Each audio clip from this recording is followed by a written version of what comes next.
KO the best here. We lit tonight. Y'all come through, man. Y'all know how we gonna show up and show out. See y'all all in the building.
Yo, what's good with y'all, man? Welcome to another episode of the Morning After Show. It's me, Knockout Boxing 86 TV, and my singing OG, KQKC Boxing Network. KQ, how you doing this morning, man?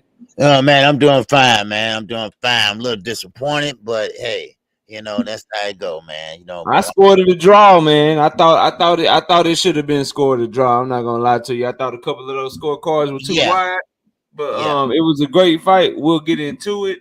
And we are going to wonder aloud today whether or not it's time for KQKC's favorite boxer to hang up his gloves and retire. We have to talk about that today, y'all. Smash the like button as you come in the building, man. Drop a comment, let us know that you are here. And yeah, man, we got a lot to talk about, man. Let's see who we got in the building. We got H Money in the building. H Money, I already checked that out, man. We're gonna talk about that a little bit today. Ray Patterson, what's good with you? Thrill Hill, what's popping with you?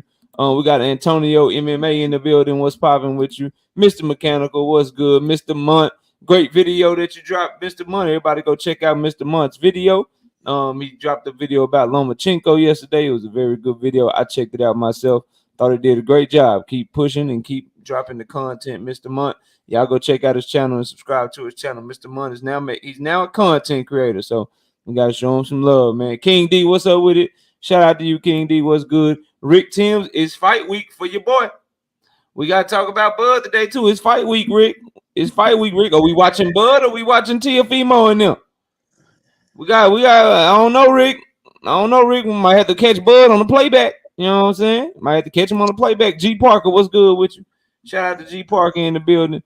Let me see here. My beautiful wife is in the building. Shout out to her. You know what I'm saying? Jason in the building, what's good with you? Bruce Gas, Boxing Jazz, and more. What's up, Bruce? Zach in the building. Moji in the building. King D said he scored it for Estrada. I did too, King D. I thought Estrada got 5 of the first 6, and I thought Chocolatito got 5 of the last 6, which would make that 6-6. That would make that 6-6. I thought Estrada won. Like, I think Chocolatito won like the 4th or 5th round of the first 6, and I gave Estrada the 12th round, and that's kind of how it went to me. I thought it was Estrada controlled the fight at the first half. Chocolatito controlled the back half of the fight. Yep. I think they both got 6 rounds, and I scored it 114 to 114. I understand the 115 to 113 King D, but one of them cards said 117, 111. I don't know about that one, bro. Well, the judge one judge had it a draw, you know. So. Yeah, and that's how I scored it as well, man. But Chocolatito went in there and did his thing. We got 30 people in the building, 19 likes. Y'all get the likes up. Robert Singleton, what's up with it, Robert? $5 in the super chat from my boy Robert. He say salute KO and OG. Both trilogies were underwhelming. I believe both Chocolatito and Chisora need to hang it up, and my Wolverines are Big Ten champs again. And y'all are going to the playoffs, man. Good luck to your Wolverines. Cause my Longhorns, we ain't there. We a long way off. Best thing we got going for us is B. John Robinson. You know what I'm saying? Going to the league. I'll get to follow that young phenom to the NFL. But OG, let's start with the afternoon because we got a lot to talk about, man. Let's start with the afternoon fights. We'll work our way into the fights that went down last night. And as always, y'all, we got some hot topics and stuff that we got to discuss with y'all. And y'all keep hitting that like button. I got 33 people in the building. They ain't sending the notifications out, but y'all got to hit the like button, man. I only got 20 likes, so make sure to like, smash the number of people in the building. But OG, let's start with your boy Daniel Dubois, man. We got to talk about old Daniel Dubois, Dynamite Daniel Dubois. Listen, it was like 4-5 knockdowns in the fight. Yeah. I thought it was over with for him, you know what I'm saying, in the first round. But he got up off the canvas, showed some grit, showed some heart, and ended up getting the job done, man. What did you think of the Daniel Dubois fight against Kevin Lorena, man? Well, Daniel Dubois, you got to pick up your speed. He's going to have to start snapping on punches because he just lingering them out there. It's like he just touching them, barely touching them. Now, I'm not receiving the punches, so I don't know how hard they are, but he's going to have to step it up a little bit because he get in there with a real heavyweight puncher that got speed. He's going to get hurt or knocked out.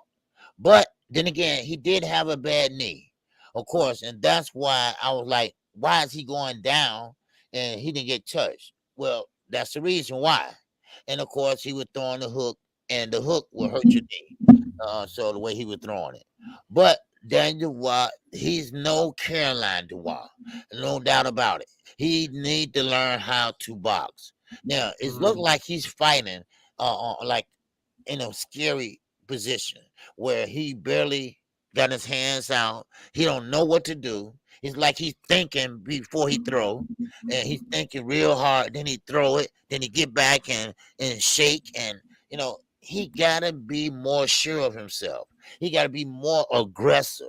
As a heavyweight fighter, and as a small heavyweight fighter, he's gonna have to be more aggressive. He's gonna have to go in there and take charge of the fight. You know, especially when you know that you can pretty much beat this guy out there. And that's what he's gonna have to do, you know. So, but Dan Dubois, I mean, he did show hard. He did get up off the canvas because of the knee. He did go head on and finish him, and he did hit him with a straight right, which that had power on it. Because no way that he can hurt that young man and bust him up like that with just a soft touch. So that one had power on it. So he must have some power. No doubt about it. You know, he has some power. It's just that if he speeds it up, but look at, he's no Joe Joyce. Joe Joyce is big. He's slow, but he is a juggernaut. And Joe Joyce got a goddamn beard on him, don't he? Yes, yes, he does. He walked through goddamn concrete if he want to. He will throw a punch. It might not get there to Friday, but when it get there, you gonna wish you was on Sunday because that's how he got a brick in his hands. But that's not Daniel Dubois. Daniel Dubois is gonna have to throw in combinations, and that's what's gonna happen. So, but it's a good showing for Daniel. It's a good showing for him, and that's the way to come back from a defeat, and and let everybody know, okay, look, I am back for real, and I'm gonna work on it. But he need to work on that speed. So, but good for him, man. Daniel Dubois too damn easy to hit, man. He's too easy to hit, and now I don't want to be this guy. You know what I mean? I don't want to be he got a vulnerable chin guy when he got up and showed heart and determination. But y'all know Kevin Lorena was a cruiserweight coming up to heavyweight, and down at cruiserweight he only had a 50% knockout ratio.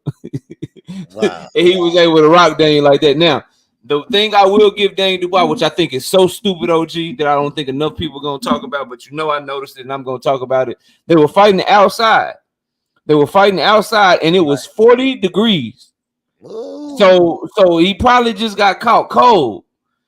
Yeah. I don't like that. And they don't even outside when it's 40 degrees. Okay, you froze. You can get caught cold. Oh shit. Man. Yeah. Hold on. Yeah, but one thing. Okay, am I back? No, you still froze. Am I back? Can you hear me? Yeah, you back. You back. Okay, you good. All right, good. So what I was saying about Dane Dubois, my bad, John. What I was saying about, and shout out Connor. What's up, Crush? I see both of y'all, man. Jason, Teach, everybody in the building. Y'all smash the like button as you come in. One thing about fighting in that cold ass stadium like that when it's cold outside, man, it's hard to get warmed up. It's hard to get them engines going and shit. You know what I'm saying? They out there fighting where Robert Singleton from, but they out there fighting in Michigan and shit, man. And bro, I didn't like that shit. Stormy, what's up with it? Y'all go check out Stormy after we get done here. He'll be live at 10:30. But for Dane Dubois, I worry about his chin because I don't like seeing you get hit and hurt by a cruiserweight like that. That dude was coming up from cruiserweight like Usyk, and he was able to stun you like that. I don't like that. I do like his grit and determination to get up off the canvas, but I just find him too easy to hit, OG. Like he always getting hit and he can't get out the way of stuff. He just happens to be athletic enough and strong enough to be able to weather the storm against the guys he's fighting. Oh, you live in Florida, Robert. My bad, bro. That Michigan shit got me messed up, man. But you rocking with Michigan. But anyway, it was cold out that hole, Robert. That's all I was saying. It was cold. They don't need to be fighting in the cold because you can get your ass caught cold. Is all I was saying. But for Dane Dubois, he's still a little too easy to hit, and I think he fooled. If he step up in competition, we all saw what Joe George did to him, broke him down and beat him up. Like Dane Dubois right now is the mandatory for Alexander Usyk's belt. Usyk might stop him because he's so easy to hurt. And if Usyk and Fury fight and Fury becomes a super WBA champion and Dane Dubois becomes the mandatory for Tyson Fury, oh my God, bro. Like, just no, I don't. He got a lot of work to do. I think of that family, man. The Dubois, he just need to maybe get behind his sister, train with her. You know what I'm saying? Push her along, maybe join her team and shit. Because unless he cool with just being a prospect and a contender, and being some, and not reaching all the way up to the upper echelon, then I mean he can continue his career. But if the goal is to be world champion with the guys that he would have to fight, a goddamn Tyson Fury or Alexander Usyk, or when they get out the way, you got Joe Joyce who already broke 2 bones in your goddamn eye. You got Jared Big Baby Anderson. Like, bro, you ain't gonna be what you think you're gonna be, bro. So, but if you cool with getting, getting knocked out by the upper echelons, then go ahead, bro. Go ahead and do your thing. You know what I'm saying? But for me, I'm good. I seen enough, and I know he's only 25 years old. But I done seen enough of him, OG. Like, I ain't saying he trash, but he's not what we thought he would be. Because I remember when I first started this channel, there was arguments that Daniel Dubois was the best prospect in boxing. And now here we are, a year and a half, almost 2 years later. Everybody looking at him like, nah, you need to just hang it up. So that's all I got in that fight, man. I like how he got up, came through. I thought Kevin Lorraine, he should have stepped on the gas, and he didn't. He allowed Daniel Dubois to recover, and as a result, Daniel Dubois recovered and started beating on his ass. And since he's the A side, they were fighting in his hometown. Shit, as soon as he got him hurt, they was looking to stop that hoe because they knew they had dodged the bullet. So they got Lorraine ass up out of there, and I think it's his own fault. If he would have stepped to Daniel Dubois, who hurt his knee and was hurting that fight, if he'd have stepped to him and really tried to put him away, I thought he had a chance to do just that. So shout out to him for getting the job done, but I've seen enough. I don't think he'll be what people thought that he was going to be. This would be another person that was, hyped up, supposed to be the man, and ended up not being the man. Yeah, that's all I got on that, OG. You got something else? Well, no. I was saying about how they was fighting outside. Well, they was warmed up, sweated up, while they was in the dressing room. But then when you go outside and you go to the ring, all that is dried up. So you're gonna have to move, and you're gonna have to get up on your toes, and you're gonna have to sweat that out. And standing still ain't gonna help. So I mean. Just run in place if you have to while they announcing you. Get that sweat up. and that's what I have to do. Now you might catch a cold or something like that later on, but worry about that later on. Win the fight. So, all Yeah, right. fact. And shout out to Chef Dre, Big Dog, Kurt Douglas, Sir Aunt Bo, everybody in the building, Chef Dre, Big Dog, all of y'all, man. Y'all smash the like button. And Yes, shout out sir. to my young bro, Athletic Mind. You know what I'm saying, in the building. If y'all love the banner that you see, you know what I'm saying, y'all like the little artwork and the background and shit, man. Y'all holler at my boy Athletic Mind. He the one did Yes, this for me, sir. man. Shout out to my young brother, Athletic Mind, the young king coming through today. Emmanuel Pettigrew, what's up? I see you. All right, OG, let's talk about the main event on that afternoon fight, and then I got a couple of hot topics I want to get to you, man, and then we'll Okay. keep covering this shit as we go. Smoke, what up with it, Smoke? Y'all go check out Smoke. Smoke dropping content and shit, doing his thing over there. Look, man, Tyson Fury versus Derek Chisora, man. Mm-hmm. What you got on that fight, man? I thought they were trying to get Derek Chisora killed out there. That's my personal opinion, but you know, go ahead and break down that fight for us. You called it, man. What did you see? Well, what I saw was that Tyson Fury, if you notice, from the dressing room to the ring, he didn't have a care in the world. He wasn't worried. He didn't have no serious look on his face. He didn't have that mean mug. Everything is a joke. Everything was a joke. Everything was like, okay, this is another day at the office. That's Tyson Fury. That's what he was doing. He know he was fighting a guy with 12 losses on his record. But one thing about Derek Chisora, when you see that record, he ain't that man. That record, yes, it don't describe him. Yes, he did lose, but he didn't. That don't describe him. He is a dog. He will fight to the end. He will fight till you say uncle or he say uncle, and that's Derek Chisora. But you got to understand, Derek Chisora been through a lot of wars. He been through a lot of wars, and I'm talking about he is 38 years of age, and he is going on 48 year of age because of the wars he been in. And he hasn't had no light touches. He came up the hard way. But now I think it's time to say goodbye. I think it's time to say goodbye. Why he still have the faculties. And that's not guaranteed either, because 5 years from now we'll see him talking just like Tommy Hearns. So I mean, I like to see him retire now. It's nothing there for him anymore. He fought everybody in the heavyweight division, damn near, especially over in the UK. So there's no need to sit there and keep getting your brains beat up. I'm sorry, but Darius Chisora, hey, he a tough cookie. He a tough cookie to crack. He won't go away, but now he got to go away. Now he gonna have to pretty much, for the sake of his family, for the sake of his health, he needs to go and say, hey, it's time for me to retire, because he needs to retire. He did a good job while he was there. He gave a lot of guys some good sparring work. He gave a lot of guys some good fights, hard fights, but he still can never win the Big Gipper. So right now, I would say Derek Chisora, hey, he got to say goodbye to the sport of boxing. So Yeah, man. Like, look, and I hear you T say, why leave the game when boxing's paying that much? He's not leaving. Them same damn promoters that he put all that money in their pockets and gave them all them entertaining fights. Somebody get that man a goddamn analyst job. right. Somebody get that man an analyst job. Somebody let that man do some color commentary or something so he can make some money and shit, because they ain't got no health insurance for him. Like, I hear what you're saying, but they ain't got no health insurance for that man, bro. And he out here like he's just a punching bag now, man. Right. Look, I saw the same thing everybody else saw. Tyson Fury was just levels and levels and levels above him. And from the third round on, he was putting hands on that boy. And then I said, stop the fight. Like, the reason I kept saying stop the fight by like round 4, round 5, bro, I know when somebody ain't got no chance to win, bro. Yeah. Like it's one thing if you got a shot to win and you landing shots too, and your shots is affecting the opponents or whatever. Bro, he hit Fury with an overhand right, and Fury just like smiled at him and shit.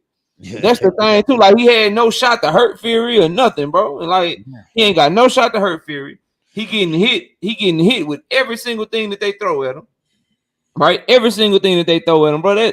That was like watching, that was the equivalent of watching some varsity high school Texas football team play against a goddamn elementary team, bro. Like, that's how bad it was, bro. He was beating his ass. I'm talking about uppercuts, right hands, jabs, hooks, check hooks, switching to southpaw, 1-2 from the southpaw position, bro. He was just beating his ass. And then the thing that I don't like is that Derek Chisora is so goddamn tough that he ain't finna fall, or he ain't finna fold, or he ain't finna quit. So it just make the ass whooping that much worse, bro. It make it that much worse. Like you gotta like bro. Some people too tough for their own good. Like the biggest compliment that I give Derek Chisora, if you took his heart out of his body and put it in a lot of these dudes, bro, we have some real fighters out here, bro. Like if you took Derek Chisora heart and threw that bitch in Chris Colbert,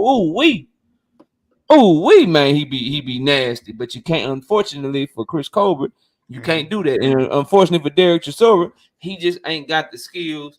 He just don't have the talent, and he just too old now. That man going on 40 years old. And when I was watching him walk into the arena, they were showing that he brought his kids with him. I'm like, bro, why did you bring your kids with you, bro? I know his kids had to be. They never put the cameras on because they had to be somewhere just worried for their daddy, bro. You know what? Might be the last fight, and he probably want them there for his last fight. Who knows? Yeah, it needs to be, man. It needs to be. I think somebody said he already said he gonna keep going though. but if you Derek Chisora though, like what's there left for you? Are they gonna start feeding your ass to Joe Joyce for a stay busy fight? Shit, Bob Arum gonna hit your goddamn phone up for some Jerry Big Baby Anderson action, man. You better sit your ass down somewhere, man.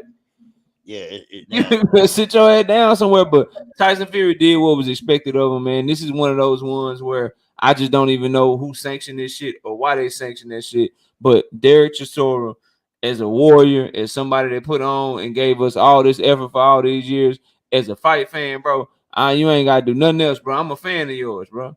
I don't even give a damn if you don't know what the hell you talking about on the commentary and all that shit, man. I want somebody to give you a job, man. Keep you taken care of for as long as you want to be in boxing, because you a goddamn warrior, but you do need to sit your ass down, Derek. If somebody get this shit back to him, my brothers and sisters from the UK, tell them knockout and KQKC say appreciate the entertainment, appreciate the heart, appreciate all that shit. But it's time you sit your ass down before you get yourself seriously hurt, man. You got anything else on that, OG? No, it's just that, I understand money, but money's not everything. And like you said, they don't have no insurance policies. They don't have no life insurance, pension, or anything like that. And that's the problem with boxing today. I remember Floyd Mayweather had to go to emergency room. He had to pay motherfucking cash. And it's no reason, for that. These guys are risking their lives. And I mean, I'm not gonna keep going over it because we've been going and singing the same damn song for years. And what the promoters, they're greedy. The sanction body, they're greedy. So I mean, they got to do something about that. But the problem is if the boxers walk away, if the boxers sit there and put a strike on or whatever, hey, you got to give them something. Damn, give them something. Because now he might be okay today, Jerry Chisora, but we're gonna have to take a look at him 10 years, 5 years from down the line. Because he did take a lot of punishment. So, but that's all I got on it. Yeah. Hey, and so real last thing on this, just a quick little story. So Tyson Fury after the fight, OG, he says that he says this. He says people have been asking me all night who is the tougher fight, Usyk or Joyce. In my opinion, Usyk is the slicker boxer, but Joe Joyce is the juggernaut, and I think Joe will give me a tougher fight than Usyk, 100%. What do you think of that, man? If as a fight fan, I know we want undisputed, right? We want to see Tyson Fury versus Alexander Usyk. But Joe Joyce might be a tougher challenge in Tyson Fury's opinion. Do you agree with that? As a fight fan, just take the belts out of it. Because if I ask you which fight you rather see, I know the answer is gonna be undisputed because we fight fans and we want to see who the one champion in the division is. But as a fight fan, if you just who he would fight, who you think would have a better chance of winning the fight? Do you think Joe Joyce is a tougher fight for Tyson Fury, or do you think Alexander Usyk is a tougher fight for Tyson Fury? Well, just like Tyson Fury said last night, Joe Joyce, juggernaut, punch hard, not going to give you a lot of movement, but he will knock your head off. Alexander Usyk, great boxer, a great in and out, a lot of lateral movement, a lot of angles. Those are the differences. Which one do you want? Which one can you pretty much tolerate? Now, I would like to see him and Joe Joyce go at it. Now, take the belts out of it for a minute. And I would like to see Joe Joyce. He might be slow. And Tyson Fury knows how to box as a big 6'9" heavyweight. But then again, Joe Joyce can take a punch. Joe Joyce does have a chin, and he will walk through that, and he will hit Tyson Fury with some hard shit. And now, this ain't Deontay Wilder. Now, look, shout out to Deontay Wilder. He does have that one-hitter quitter. But one thing he cannot do is put Tyson Fury down for good. But Joe Joyce, I think, can put him down for good. But he gonna have to pretty much punch in combinations to get him out of there. So I'd rather see him go in there with the juggernaut, and that way you got two big heavyweights going at it, and then the winner get used. Because the WBC belt will be up between those two. And therefore, whoever the winner be, go ahead and get a heavyweight, a unified, undisputed heavyweight champion. We haven't had one in I don't know how long. So that's what I want to see.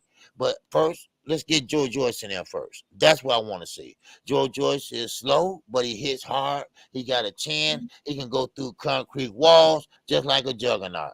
All right, so that's what I want to see. And Tyson Fury, do he want to see him? That's the question. Do he want to see Joe Joyce? Now, he talk a good game. He joke a lot and everything, but all jokes aside, damn it. All right, do you want to get in there with Joe Joyce? Because Joe Joyce is pretty much can take a punch and give one too. So, but like I say, Tyson Fury knows how to move. He know how to box. So he know how to get the way of them on power right hands and on power shots. So, but Orange Usyk, here we go again. Orange Usyk, baby. Yes, sir. He know how to use his angles, get in and get out, so he can frustrate Fury too. So, I mean, it's a hard decision to make, but I still would like to see both guys get in there, Joyce and Fury, go in there and punch it out. So, I like to see them both too. If I had to pick, I just say, I'd have to go with Joe Joyce because Fury he's so much bigger than Usyk. I'm talking about like 6-7 inches taller, 40-50 pounds heavier, and he can move and shit. Like, I don't know if no dude running around this bitch 220 with no power. Good movement Alexander Usyk had, but Fury can move too, and eventually you can't move the whole time. Like, you got to sit down and you got to fight or you're going to lose rounds and shit. I just think Fury too big for Usyk. I think Joe Joyce has a better chance of stopping Fury from doing some of the shit that he good at, like leaning on you, pushing you back. He ain't gonna be able to lean on Joe Joyce and push him back. Joe Joyce is gonna be just as big, and I think he's physically stronger than Tyson Fury. So that's going in his favor. He got way more power than Alexander Usyk. So that jab, and you think it's slow or whatever, but that jab that he keep pumping out at your chest and at your body and the body work and shit, I think that has a chance to slow down Tyson Fury. And if Joe Joyce gets Tyson Fury to sit down and fight with him, then Joe Joyce can win those exchanges. Yeah, because Fury is gonna have to fight that fight how he fought against Klitschko and how he tried to fight against Dillian White, like moving around the ring, peppering out a jab. He ain't gonna be able to sit down and fight with Joe Joyce. So I think Joe Joyce is a way tougher fight for Tyson Fury than Alexander Usyk. Because I just think you know what I'm saying? I think Usyk too small, bro. Like, I ain't gonna hold you. I just think he a little too small. And if you small, you gotta have some sort of X factor. Like, Usyk is good at things. Like, he moves good in the well, sets up angles well. He can box really well, but he ain't really great at nothing that's gonna be an X factor that's gonna keep Tyson Fury. Because I think Tyson Fury just gonna lean on him, bro. Tyson Fury gonna lean on him, make him tired and shit. Do that nasty, dirty shit he do on the inside that's very effective. And it's gonna be, it's gonna be a bad day at the office for Usyk, in my opinion. But Usyk a dog and he got heart, so you can't never count him out. And he undefeated for a reason.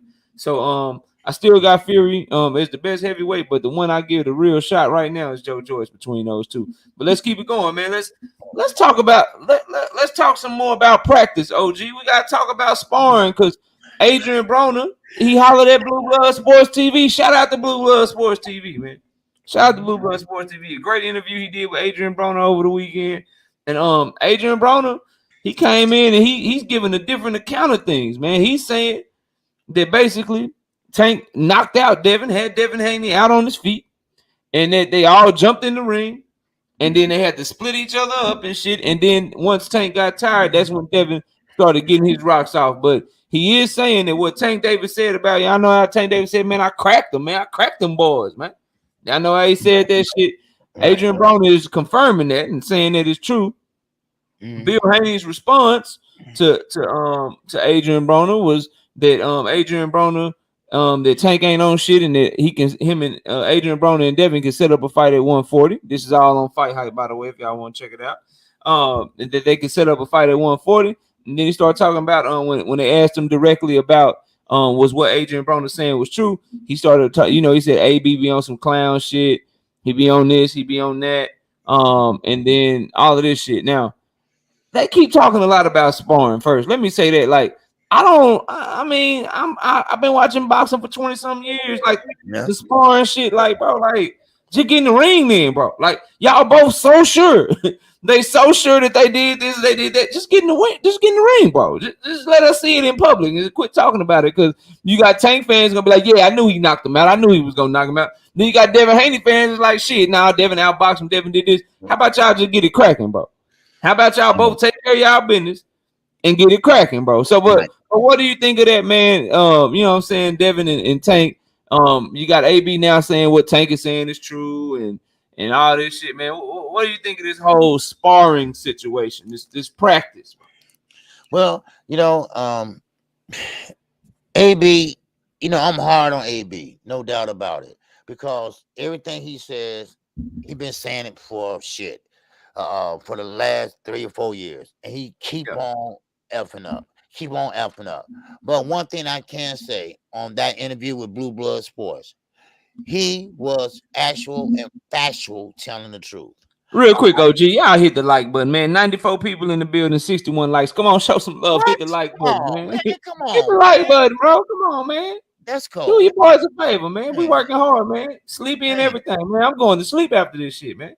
But hit the like button, man. I'm giving y'all great energy. We talking boxing and shit. Hit the like button one time for your boy, man. Go ahead, OG. Yeah. Oh man, y'all cold, boy. Man, y'all some cold motherfuckers. But anyway, Adrian Broner, I believe him because he don't have a fight. He don't have no dog in his fight. He know both guys. He know both guys on both sides. He know Bill. He knows Tank. Calvin, he knows that, but he actually told the truth, and that's very rare for AB. But I believe him, and he did. And now why Elliot don't want to show the tape? Because he just have a relationship with Tank, and he don't want to show the tape and pretty much blow that. But Devin was only 16 and a half when that sparring happened. And of course, he got hurt by Tank. And Tank was one of them guys. And even though he was a couple years older, Tank got power. Y'all just have to admit that. He just has power. He might be short in stature, but he does have power. And Devin, yes, he can box and everything, but at that time, he didn't have no power. Now, remember, keep in mind, this sparring session took place years ago. Facts, bro. They keep bringing the shit up. Both guys gotten better. Tank got a hell of a lot better. Devin got a hell of a lot better. So I don't know why and how this started, but who cares? It's sparring. It is sparring. And right now, that old rule went out the window. What happens in sparring stays in sparring. Well, it don't matter who started it or who finished it. They shouldn't even be talking about it, because in sparring, you're trying out new things. You're working on new things. You're trying to do the best you can in there with bigger weights, smaller weights.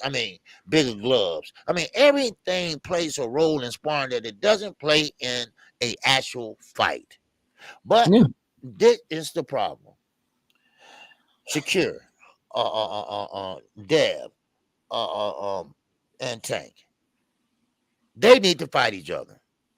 That's the we gotta talk about that. I don't know if you saw Shakur and Devin's little interview. No, I didn't see that. I heard H1 talking about it. Hey, we gotta talk about that shit, because Shakur called some shit out, bro. Like, it's some shit going on right here. 106 people in the building. Smash like bummer. Go ahead. We're gonna get to that later, but go ahead and finish, because I want to give my take on it. So it was you know, you know, what I'm saying is that they need to fight each other, and they all now. Let's see where they at today.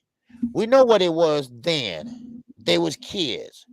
We know that Devin Haney and Bill Haney, Shakir and his grandfather, they are just like this.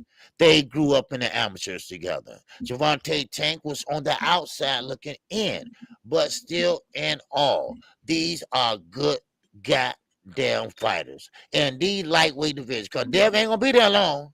He only got one more fight at 135. He's too big now. He's too big. He got to go.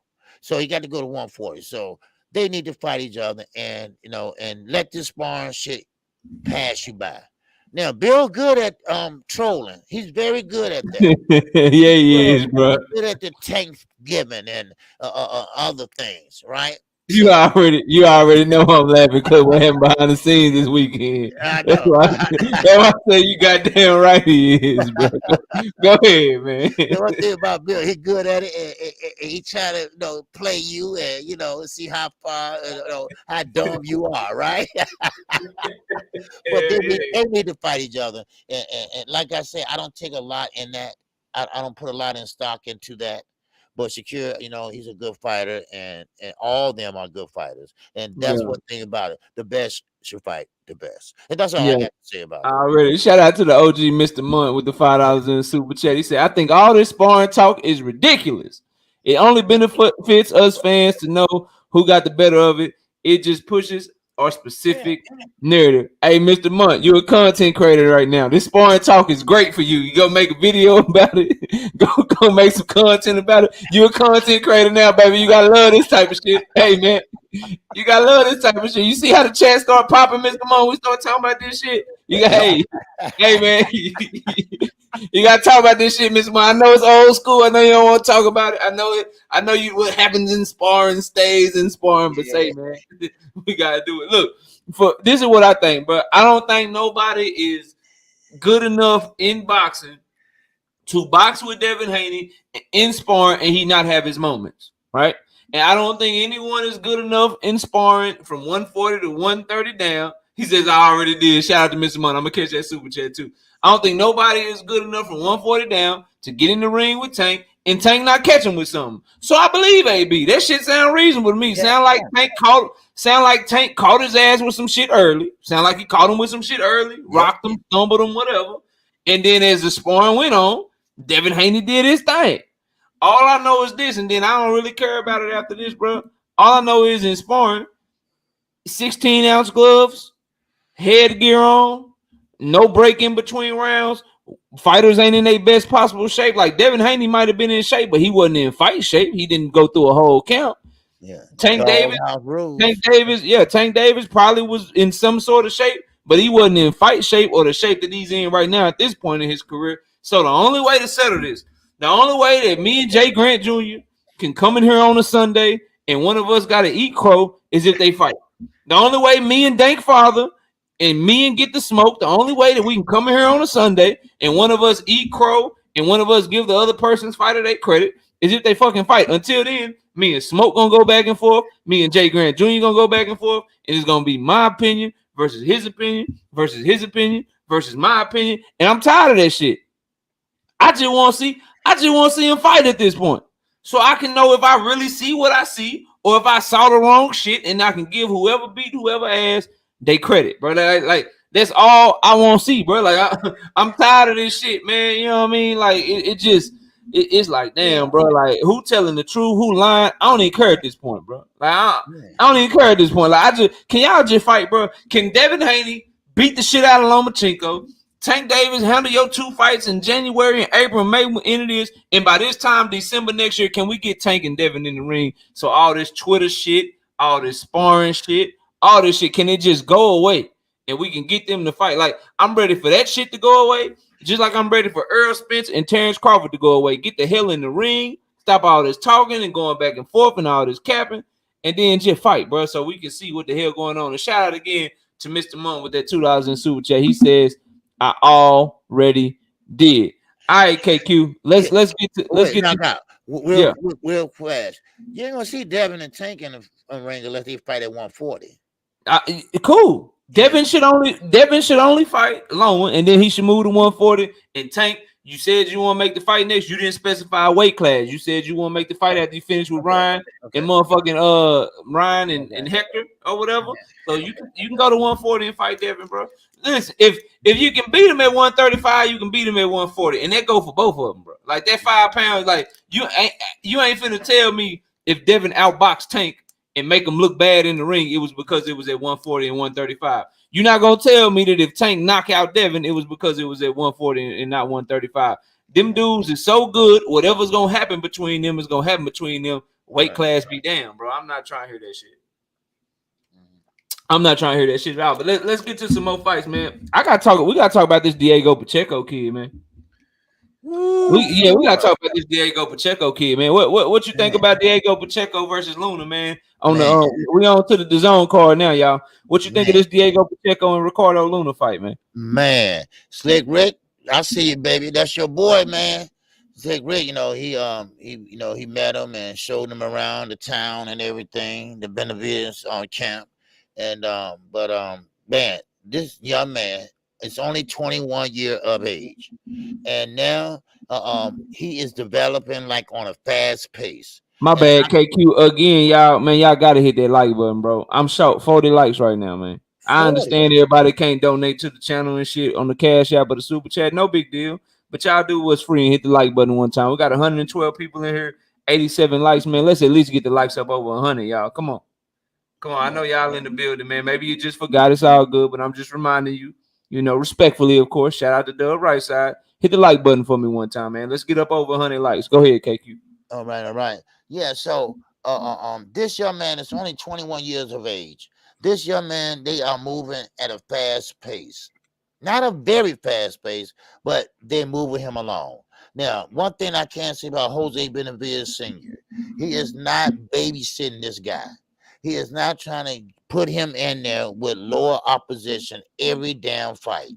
He is going in there and he is trying to fight the best possible fighter he can.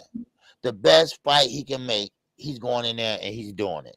And this young kid right now, he's a problem right now. He's a problem at that weight class. Now, of course, he got a lot to learn. He still got a lot to learn. Now, I don't think he's a slow starter, but I think he's picking his shots slowly. Then once he had his opponent hurt, then he go in for the kill. Now, at first, he sit back and pretty much posing and, maybe throw a jab here and there. And but right now, he still think kind of like an amateur and a prospect, a contender, whatever. But now I think he's getting more confidence as each fight go past. Now, don't forget, Luna wasn't no slouch in there. He's no slouch. And he was fighting back, and it's just that one of them things that you ran across a guy that got power, and this young boy got power. This young man got power, and he knocked him right off his feet. I mean, right there in front of him, right off his feet. And then, of course, Pacheco. I mean, man, I can't wait to see him in the next fight because this young kid can fight. And this kid is only 23 years old. Now, put your thinking hats on for a minute. Think about when he get 25 years of age, and he keeps progressing. He keeps on progressing. He's still growing. He's still growing at 21. So think about that. I mean, he's going to be a big kid at 25, a young man, rather, and he's going to be dominating his weight class. I really believe that. I see that. So don't forget now, he's not 16 fucking old. He's 17 and something like that. 17 and 0. 17 and 0, 14 knockouts. Yep. So he ain't new to this shit. He's young, but he ain't new. And right now, like I said, I think he's gonna be a problem. He's gonna be a big problem and a headache for a lot of guys. So that's all I have on him. Yeah, and shout out Grind Hard Sports Nation. He says those 5 pounds means everything for Tank. He don't got one punch KO power at 140. I disagree, bro. I disagree, and I'm gonna get to Pacheco. I would just say the one time he fought at 140, he fought Mario Barrios, who had never been down before, never been stopped. The same Mario Barrios that took a beating from Akhmadov. I think, Akhmadev, I think the guy was, and he put Barrios down 3 times and stopped him in the fight. And then that same Mario Barrios moved all the way up to 147, fought motherfucking Keith Thurman, and Keith Thurman hit him with everything but the kitchen sink and couldn't get him out of there. I think Tank Powell translates up to 140 just fine, bro. Like that's my opinion, but I mean, shit, the only way we'll know if you right, grind hard, or if I'm right, is if he take his ass up to 140 and take on the people that we want to see him fighting. Then shit, it is what it is. But I feel what you're saying. I just disagree with it, bro. But shout out to Rip Jones with the $5 in the super chat. He says, "Good morning. Touch the like button. Yeah, touch it, hit it, punch it, stab it, jab it. Just hit the like button, bro." But look, man, Diego Pacheco, I love how patient he is, and I love tall ass, long ass fighters that fight to their height, bro. I hate these tall ass dudes that come in here and they just give up all they reach, all they height. Now they fun to watch. Sebastian Fundora is fun as shit to watch. He's very exciting fighter, but I like how Diego Pacheco controlled the distance and the way that he was able to catch that dude last night. That dude reached in, trying to lunge in over his front foot, and got caught with a counter right hand because Pacheco was fighting real long. He wouldn't let the dude in on him. Dude got frustrated, overzealous, and tried to reach in and throw some wild shit.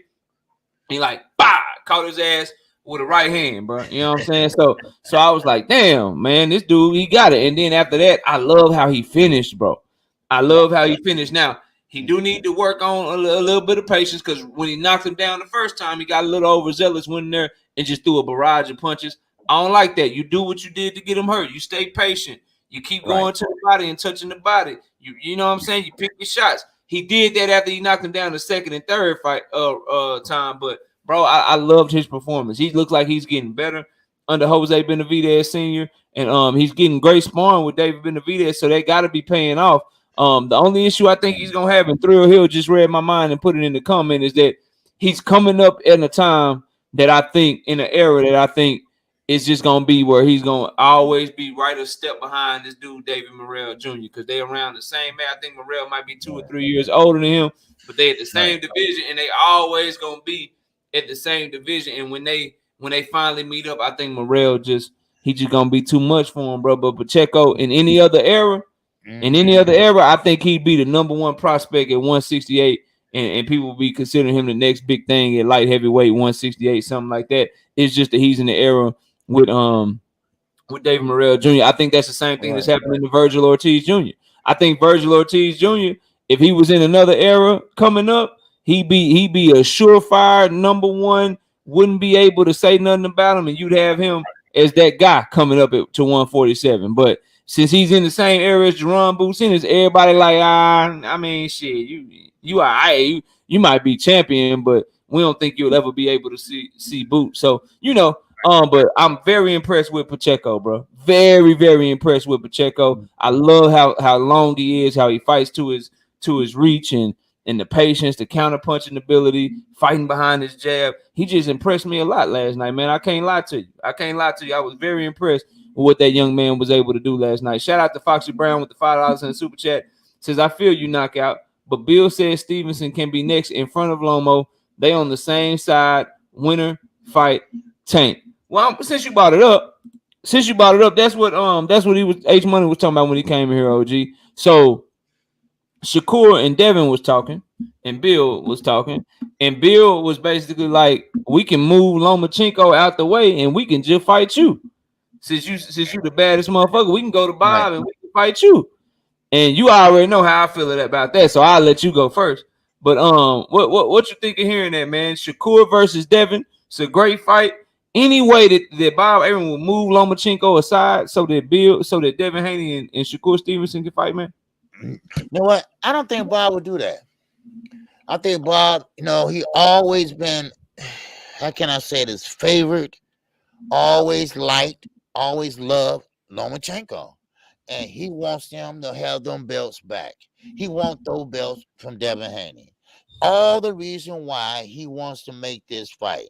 And this fight, and you're right, this fight was already designed to be in the making. We knew that Devin Haney was going to take care of business with George Kamboja. Now, Lomachenko. Now, of course, I talked to Bill. Bill said, hey, ain't nobody on the table but Lomachenko. Ain't nobody else want it. but Lomachenko. Now, of course, now they have to negotiate with Lomachenko. Now, they're not going to put Shakur in there right now. Shakur, yes, he can fight if he wants to in there at 135, but he just moved to that division. So they're going to throw him a bone first, see how he look or whatever, see how he got acclimated to the division. But right now, Devin Haney and Lomachenko, that's the fight. That's the fight. Bob is not going back. Bob is not going to pick someone else. This is Lomachenko, baby, and this is Devin Haney, baby. So best man win. And now, of course, Bob, yes, that would be good for Shakur to get in there. But Shakur has time. He has plenty of time. Devin don't have time. Devin is right now, he's on a rush. He's on a Yeah, rush. he got to fight and fight fast, bro. Like Right. the first half of 135, cause that young Yes. man getting big as shit, man. Yes. He need them extra. He need them extra 5 pounds. He need 140 and 140 quick. Right. So he's not gonna take a chance on waiting around for Shakur, this and that, or whatever. And Lomachenko, and they already negotiating. They already negotiating. Now, of course, you know as well as I know, knockout that they haven't reached a deal yet, or at least they say they haven't signed a contract. All right. Now, I'm not gonna get into it. I just, hey, that's what they say. You already know what I think. All right, right. That's what they say. They haven't signed a contract yet. So, but still in all, that's the fight. That's the fight y'all gonna see. Y'all gonna see it very soon. You can't put this fight off to the summer because Dev is not gonna be able to make the weight. So he's gonna have to fight, and he's gonna have to fight real soon. So they're gonna have to pretty much double time it. They're gonna have to double step it. They're gonna have to double run it. They're gonna have to hurry up and fight because you just don't have time. Now Dev is the only one that don't have any time. The clock is running out. Now, sure, Shakur, he got plenty of time. Lomachenko got plenty of time. But Lomachenko beats Dev, then maybe we looking at a Shakur and Lomachenko fight. So they got all the time in the world. So, but that's how I see it. So Bob, he's not going to do anything but make that Lomachenko fight, and I'm talking about like yesterday. So that's how I look at it. I mean, it's like this with me, y'all. Like I hear what everybody's saying. I would love to see Devin versus Shakur next. I just, when these promoters talk about fighters that are under contract with them, we have to listen to them, bro. Like, and you have Bob Arum letting everybody know he already looking for a date in a venue, and that they about to do an announcement soon for Devin Haney and Lomachenko, bro. So when Bob Arum say that shit, I'm inclined to believe him, bro. Bob Arum is not looking. He is not already looking for dates. He's not already looking for venues and shit. And then all of a sudden gonna be like, yeah, let me just move Loma out the way. I'm just gonna move, man. He out that shit already in playing, bro. Devin ain't hopping in the ring with Loma. They not doing all of this shit, bro. They didn't build the Loma fight during the second Cambosos build up, asking Devin and build all these questions about Loma. They did not do all of that shit. They did not do all of that shit for now to be like, yeah, we'll just move Loma out the way. Bro, they already looking for dates and venues, bro. Devin's fighting Loma, which is a great fight, which is a fight that we've been wanting to see for years, and I'm all for that fight. This is just promotion, bro. This is just promotion and in a way for them to, you know what I'm saying? See, you know, like, hey, we doing what we doing, and don't nobody want smoke, so we got like, bro, they just, dog. I need everybody to understand this, bro. And this is no disrespect to I think Devin Haney is a great fighter. I love that he's undisputed. I am not calling him a duck, bro. I think he does want smoke. I don't think he ain't duck no fades yet, so I'm not putting him on that. Putting that on him. What I am saying is this though, bro. I just saw them tell us that they were fighting fucking Cambosos a second time because nobody wanted smoke. But I know for a fact that Cambosos had a rematch clause. Now I'm hearing the same thing again. They fighting Loma because don't nobody want smoke. Nah, bro, they fighting Loma because that was already playing, bro. But it's, you know, it's promotion, it's this boogeyman narrative and shit that they got going with Devin, and you know, more power to them. Do your thing, but just don't try to sell that shit to me because I know what's going on, bro. I know what's going on. I know that they fighting Loma and Haney and Shakur are gonna fight, but they fighting down the line, bro. They not fighting next. I will bet anybody in this chat, it's 122 people in here right now. I bet anybody in this chat 100 push-ups that Haney and Loma is next. The Haney and Loma is next. I bet anybody that. Yeah, Jay Grant. Hey man, they try. Hey, it is what it is. I bet my whole $100. That's all I got for y'all, bro. But I'm betting 100 push-ups with anybody that think that Haney is fighting anybody other than Loma, bro. He fighting Loma, dog. Tell y'all right now. But I don't think he's fucking Shakur. I think he want to fight Shakur, but I don't think that shit realistic, man. They just on there talking and shit. Why don't you start to go me from Nah, man, I ain't doing it. I ain't doing no goddamn none of that shit, man. I ain't doing none of that shit. I see a lot of people talking. Ain't nobody take my bet though. Where y'all at, bro? I got 100 push-ups. Devin fighting Loma next, bro. Who won it? No, he's fighting Loma. He's fighting Loma, man. And it's a great fight, bro. It's a great fight. Yeah.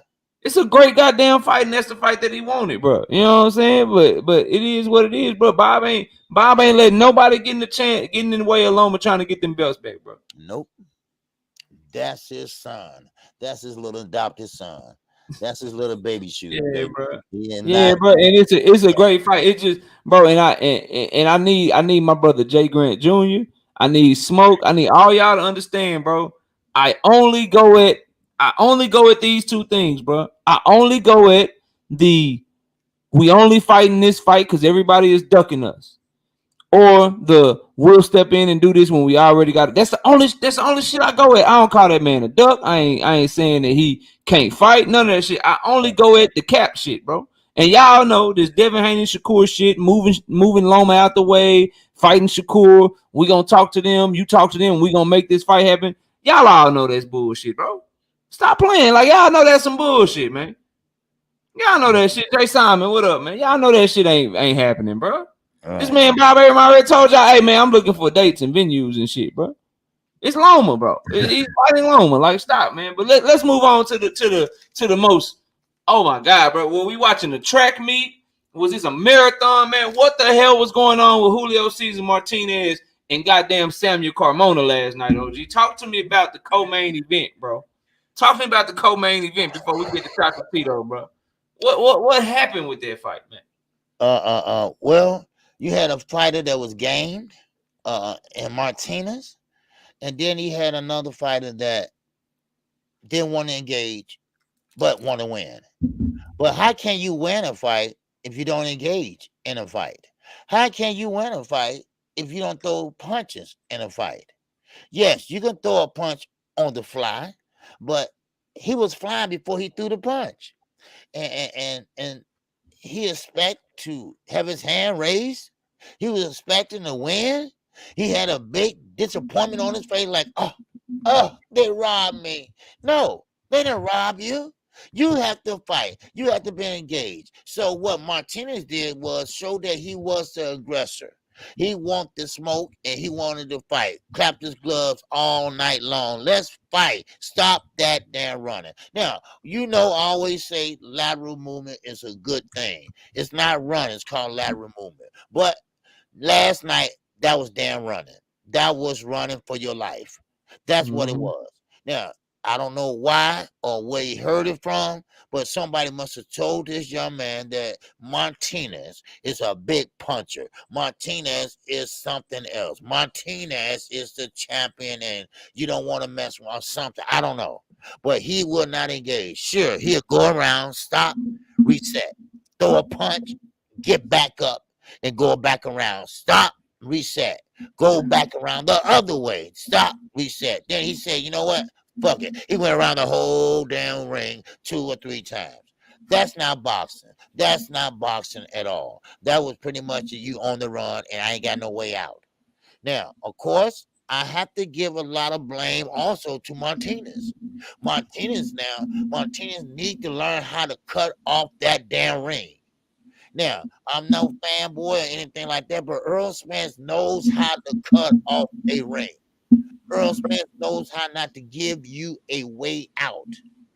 Earl Spence knows how to cut that off, and you don't have no escape route. So you either got to jump out and clinch, or you're going to get somebody work from Earl Spence. And that's what Martinez have to learn how to do.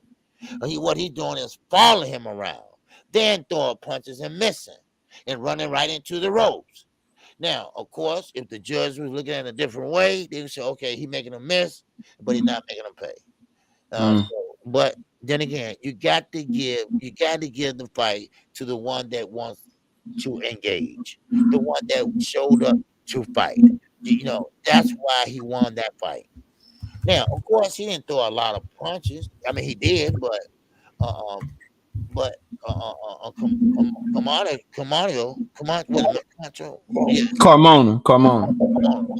He tried to throw a lot of punches, but it was one at a time and get out of there. And he fought at a distance. He's already running, but then he's fighting at a distance. And man, that was a horrible fight. And Martinez won, and he was the correct winner of that fight. So that's all I have on that, man. That's all I have. Man, look, bro. So here's my thing with that fight, right? Part of me, like you, I blame Julio Cesar Martinez because he just can't cut out the ring and he can't box, bro. Like if I'm goddamn, and he's a champion too at 112, man. If I'm Sonny Edwards, if I'm fucking Jesse Bam Rodriguez, man, I'm trying to make that fight and make that fight fast because Julio Cesar Martinez is looking like food right now, bro. Right. He looking like he look like he ain't got a snowball chance in hell against either of those fighters. But Samuel Carmona was doing well the first 4 or 5 rounds of the fight, and then he hurt his hand. And then he hurt his hand, and bro, like he just went to running around the ring and only throwing his left hand. And I want to criticize him heavily. And I thought Julio Cesar Martinez did enough to win because he was throwing more punches, he was busier, he was aggressive, and Samuel Carmona let the fight slip away. I was about to really come on here and just go off on Samuel Carmona, but then I remembered I watched Zach Parker last week. In a fight of his goddamn life, a chance to go get like $7-8 million. The winner of the fight gets to fight Canelo Alvarez. And I watched Zach Parker hurt his hand the same way Samuel Carmona hurt his hand, and he quit. He didn't even come out the goddamn corner. So I will give Samuel Carmona the credit of saying that at least he came out the goddamn corner. At least Samuel Carmona finished the goddamn fight. But man, you can't win a fight running from the opponent. Like it was so bad. Like I hear people say, "Oh man, he was boxing." Look, bro, it was so bad. If you go listen to his own corner was like, "Look, you can't keep running. You got to throw some punches." His own corner told him that shit. Like so you can't tell me that the man was boxing. He was doing his own corner like, "Hey man, you got to throw some punches." Yeah. Hey man, you got to throw some punches, man. You can't just run around the ring like you running in this motherfucker. Are you scared, son? Like, you know what I mean? Like, are you scared? Do you want, like, bro? Nah. Stop running from that girl. Yeah, stop running, bro. Like that shit was bad, man. That shit was bad. OG, I ain't never seen OG get so mad calling a fight and shit, man. OG was like, man, this fight's bad. This fight's bad. This is a bad fight. Man, messing up my flow, man. He's like, I'm trying to warm up. I'm trying to warm up for Chocolatito and Estrada, and these motherfuckers out here running around the ring. I told you last night that man Carmona should have had a goddamn Apple Watch on. He was getting his steps last night, goddamn. He was getting his goddamn steps last night, bro.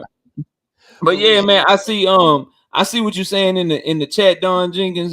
He's saying that Terrence Crawford's not getting $10 million for the fight with David Ebenezer. He's only getting $7 million, and that was based off an interview that Eddie Hearn did.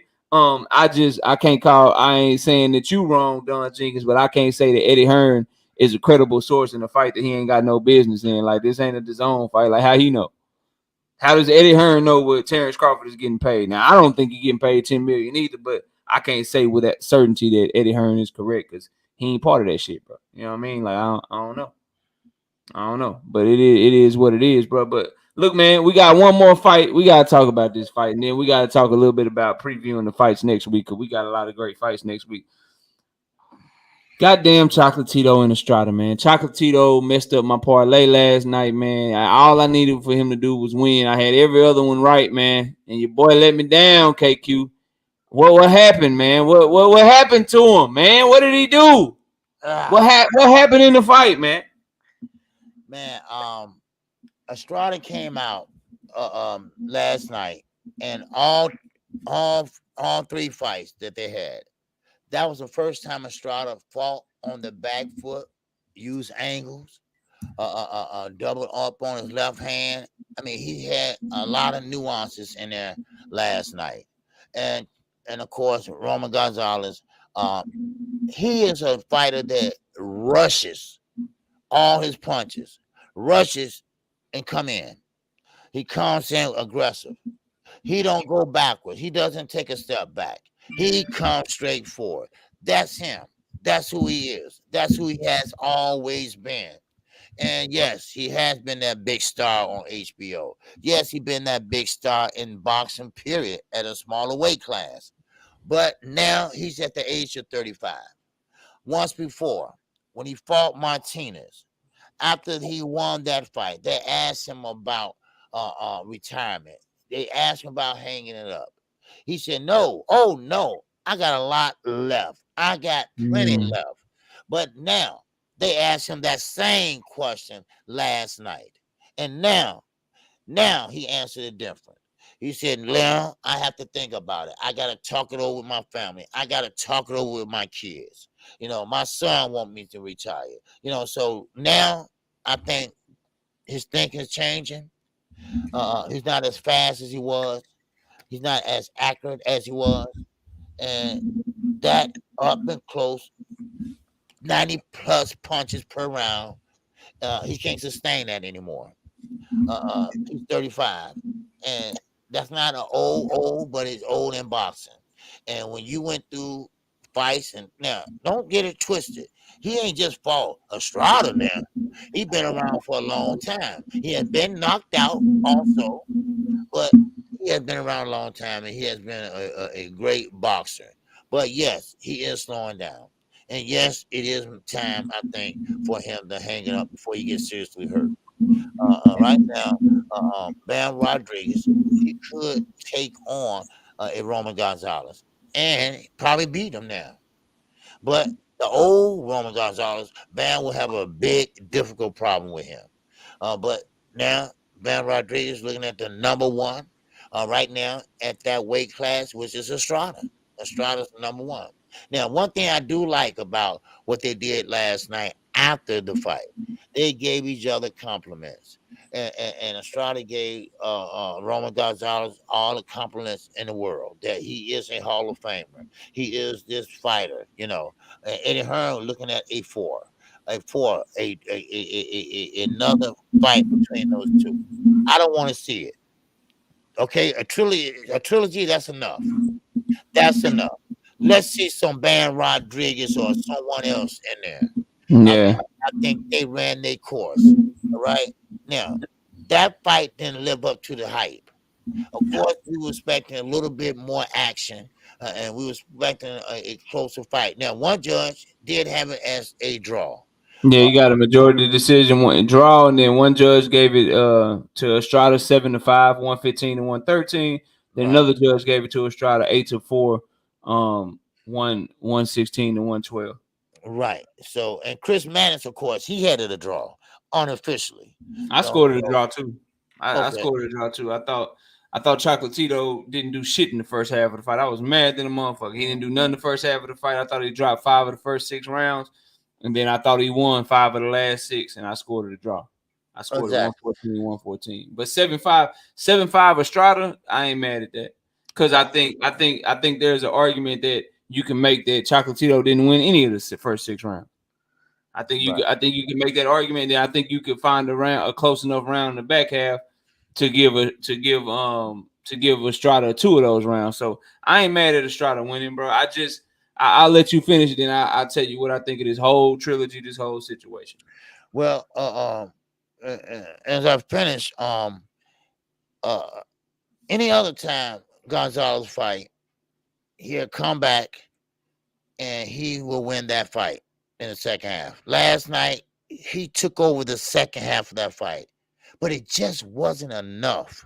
He lost that 12th round. Mm-hmm. He could not muster up the energy to go in there and just have him hit with onslaughts. He just couldn't do it.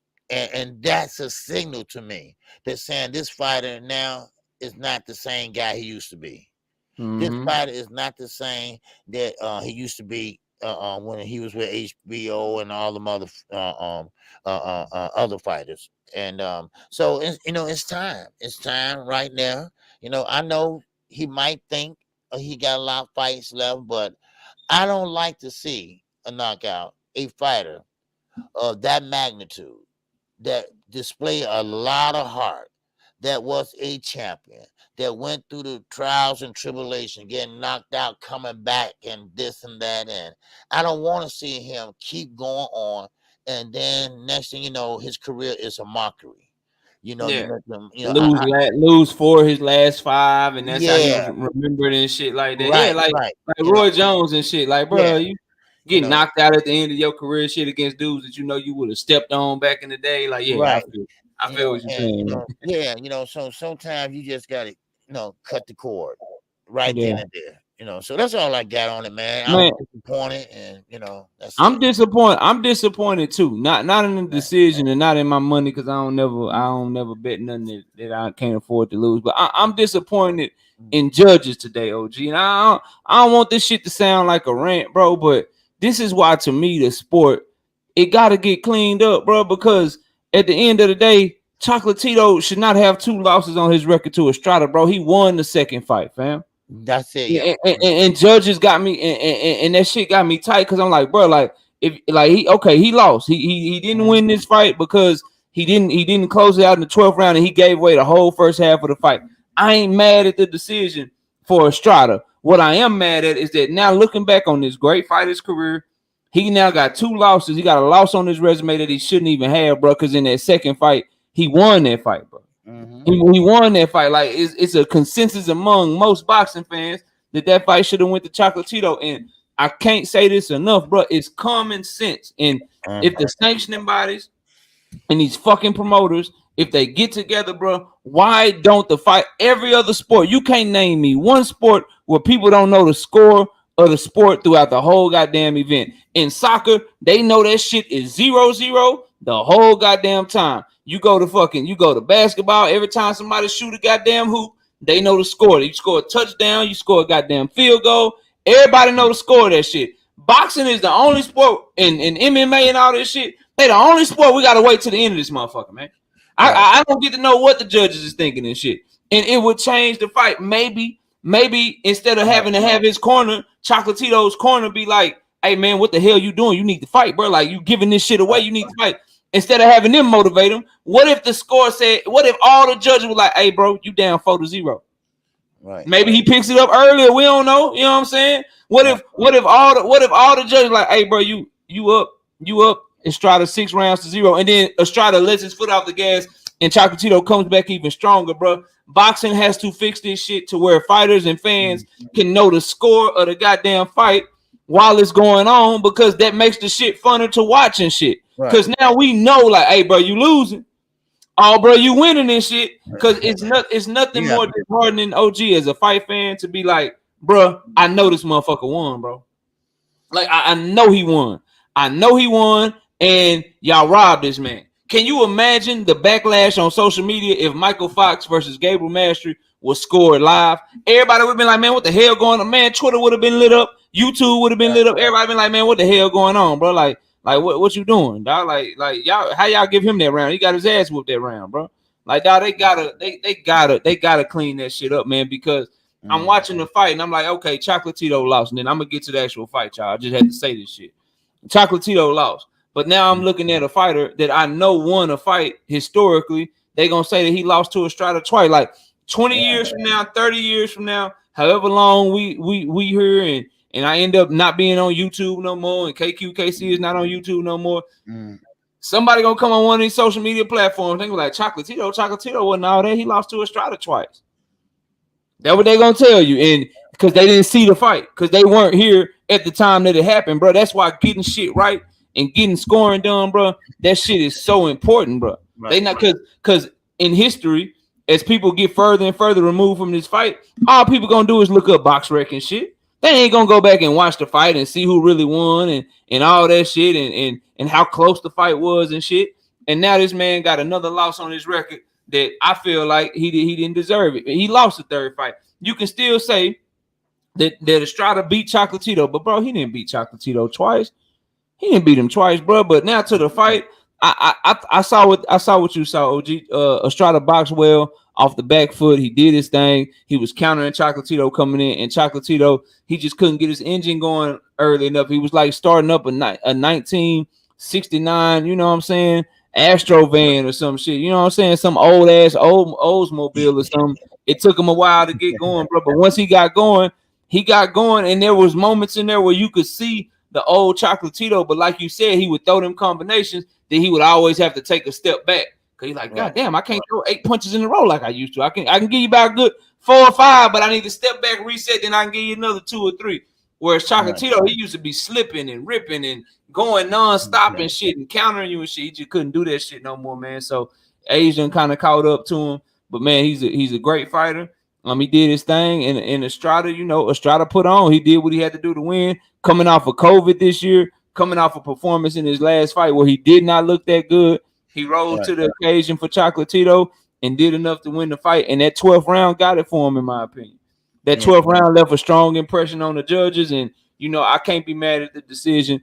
I'm more so just mad at the state of boxing and how you can lose shit historically, and how we're now looking at a fighter that's gonna say he lost to somebody twice when he really didn't, in my opinion. But he lost his third fight. I ain't mad at that. I scored a draw, but I can see why people got Estrada winning that fight, because I thought Estrada controlled the first half of the fight, and then that last round he did enough to win it. So I ain't mad at him getting nod over Chocolatito. I just wish they would fix our goddamn sport that we love so much, man. I really do. You got anything else on Chocolatito, man, and Estrada, man, before I get to some previews, man, and then we can wrap it? No, like I say, I wish him well.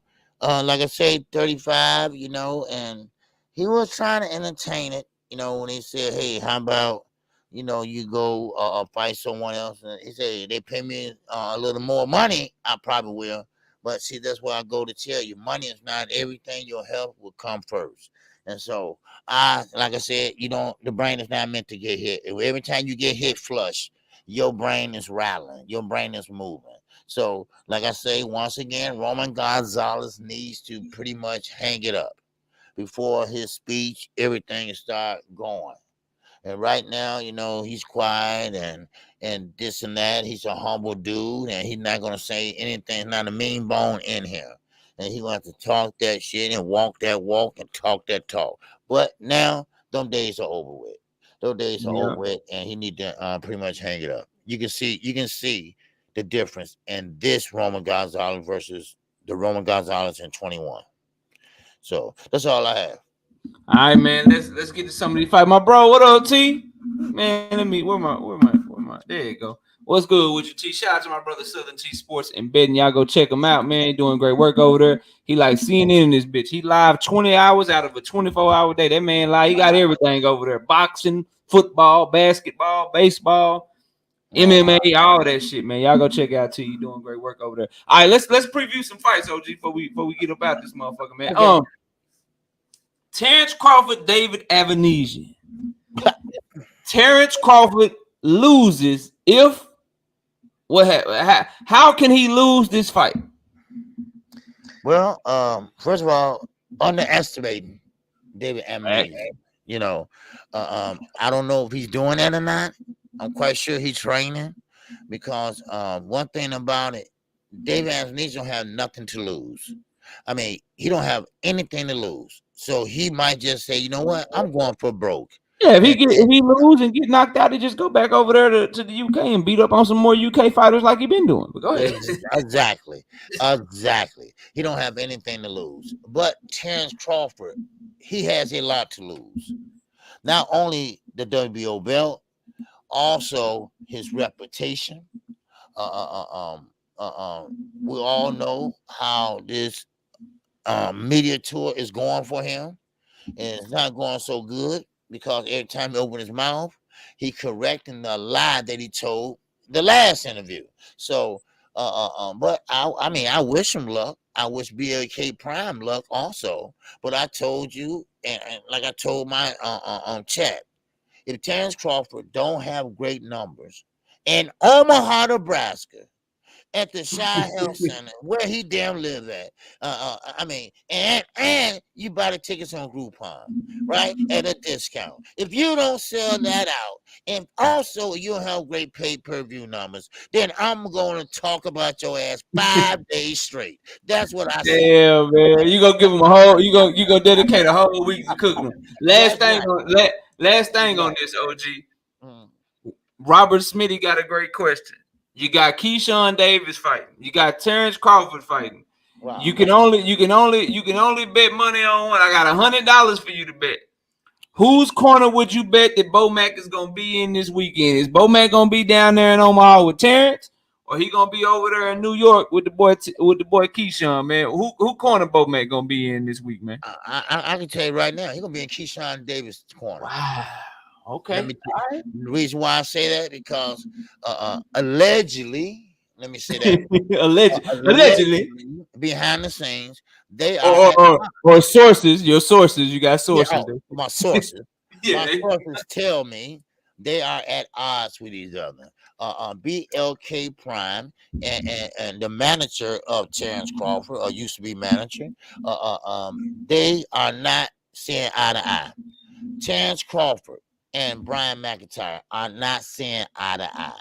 Why? Because Terrence Crawford, first of all, he been let out of Top Rank, and now he believes that he is the #1 businessman in the world, and therefore he kicking Bo Mac to the side, and he want to run his own shit, but he's not running his own ship. He messing it up, and so Bo Mac is gonna go with his younger fighter.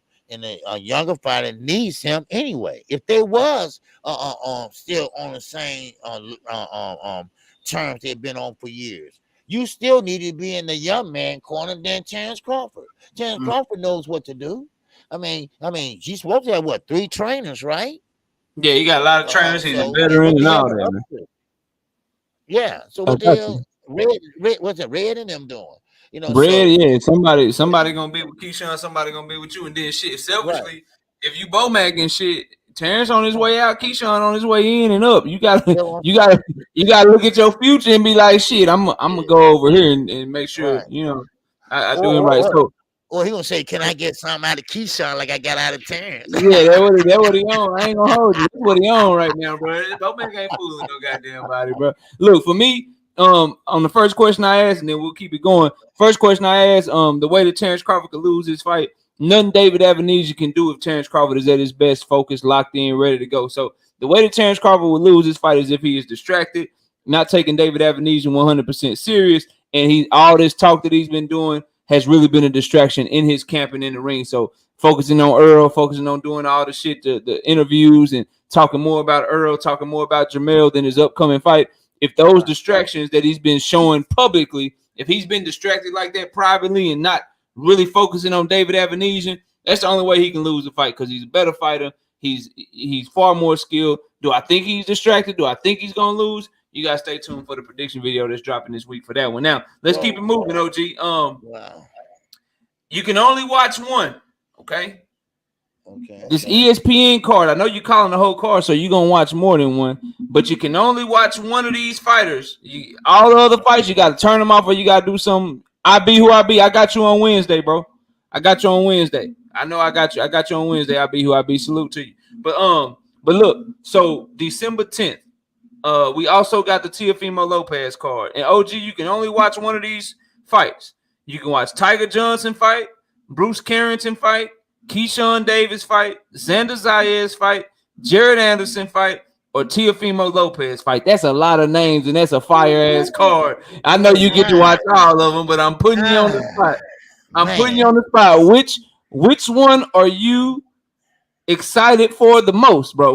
Which fight are you tuning in for first and foremost? And if you can't watch no other one, that's the one that you'll watch. Which one, man? Man, Xander Zayas. I got to. I knew it. You know it. The young man he's exciting. The young man is bringing a new dimension to the sport of boxing, and of course he takes his time, and he has a new way of boxing. Kind of, it's hard to explain until you see him fight. But yeah, I will watch him before anyone else. And so that's who I have. Man, look, for me, shit, man. I'm gonna go with Keyshawn, bro. Okay. I'm gonna go only because he's fighting a fighter that's been in there with everybody and never been stopped. And I want to see if Keyshawn can stop him. He's fighting Juan Carlos Burgos. And if you go look at Juan Carlos Burgos, I'm gonna run the names down for you, OG, and for y'all in the chat. Man, he been in there with everybody, and he get outboxed a lot, but he ain't never been stopped, bro. And if Keyshawn Davis is able to stop him, that'll validate everything that my brother Dante Hall been saying about him. But I'm talking about this man been in there with, let me see here. He been in there with Devin Haney. He been in there with Mikey Garcia. He been in there with who else is there, bro? It was some more names. Where'd they go? I can't find them. Where'd she go? But anyway, yeah, he been in there with Mikey Garcia, Cristobal Cruz. Wow. Goddamn it, Devin Haney, Hector Tanahara, Starling Castillo, Xavier. Bro, he been in there with everybody, bro. And he got 6 losses and 3 draws, but he ain't never been stopped before. So I want to see if Keyshawn Davis can get him out of there in 8 rounds. And then the reason I don't got Jared Anderson, because it's like, bro, like, I don't think the guy he fighting gonna be able to last with him and shit. You know what I mean? Like, he been in there. I think Keyshawn is in there with somebody that's gonna punch with him, throw with him, that's gonna take his shots and shit. And I want to see if Keyshawn is who Dante Hall tells me he is. And all my Keyshawn Davis fans, I want to see if he can stop Juan Carlos, because that's gonna be a good fight. But to me, that's the best card of the night. We got 4 cards, y'all. You ain't lying, man. We got two on ESPN Plus. So in the afternoon on ESPN Plus, you got the Michael Conlon card. Michael Conlon after got knocked out by what's the guy name? Shit, I forgot his name. Man, it's slipping my mind, bro. But anyway, he got knocked out. He's coming back. He's fighting in the afternoon on ESPN Plus. Then ESPN Plus in the evening, you got the Teofimo Lopez card. That night, you also got Terrence Crawford on his pay-per-view card. Then on DAZN in the afternoon, you got Josh Warrington versus Luis Alberto Lopez card, which I think, Lee Wood, there you go. That's gonna be a good card too. So man, it's 4 fight cards, y'all. Then on the 13th, that Tuesday, Monster Inoue is back. Monster Inoue is fighting Tuesday for Undisputed against Paul Butler over there in Japan. That's gonna come on at like 5 a.m. in the morning. So it's so many good fights this upcoming week. Y'all be sure to check them out. We got to the end of the show. OG, give your last words, man. Let everybody know what you got going on this week, and we'll wrap the show, man. Well, look, I want to thank everybody for hanging in there with me all day yesterday. I mean, it was a long day for me, and I want to thank everybody for this week. This week been exciting, for me, doctor, everything, and the fights, everything, and I thank everybody for the support. But we're gonna be right at it. We're gonna grind all the way to December 31st. We're gonna do it all the way to the end of the year. So I will be live once again Monday at 11 o'clock a.m. Central Time. And also, I will be right back on another fight day, next week. Okay. And also, once again, pray for Nikki J's father. He did pass, and the funeral will be tomorrow in Dallas, Texas. All right. So just remind you all of that. Okay. There go my bro. Yeah, right. and may rest in peace and thoughts and prayers to that family. There go my bro Dante. He said he going to sleep, man. Look, y'all don't know nothing about Dante. Dante is Keyshawn Davis all day long. But look, man, shout out to the singing OG KQKC. I'll be sure to check him this week. He'll be live every day at 11 a.m. Central Time. As far as I go, man, I'll be live Wednesday and Thursday night at 7:30 p.m. Central Time, man. We got some exciting stuff coming for y'all. We are going to continue the TKO debate series. We're working to schedule debates for next year. But right now, man, we on our list. As we end the year, we got a lot of lists that we got to make. Last week, we did the best power punches in boxing. On Wednesday night, man, we got a fire one for you. We are going to count down the top 15 prospects in boxing that you need to be looking out for. So the top 15 prospects in boxing list will be this Wednesday night. And then Thursday night, we'll have another great show for you. Both shows will start at 7:30 p.m. Central Time. Then I'll be back live on KQKC's at 9 a.m. Sunday morning Central Standard Time. And then check our prediction videos that we got dropping damn near every day next week, because I got to do like 13, 14 predictions for all these fire-ass fights that we got. And then also obviously covering the hot topics with all the videos that we drop on a daily basis. So subscribe to the channel if you haven't already. Hit that notification bell. Hit the like button on your way out of here. OG, appreciate you, man. Enjoy the rest of the day. Did you forget a super chat up there? I see the star up there. I don't think so. No. I caught that one earlier. I started because you were talking. I don't like to cut you off while you're talking. So I started and caught it when it was my turn. But y'all go enjoy y'all day. We'll do the same. Stormy B Man's live right now at 10:30. Y'all go check them out. OG, I appreciate you, man. Enjoy the rest of your Sunday, and I'll talk to y'all later, man. Peace out. All right, peace out.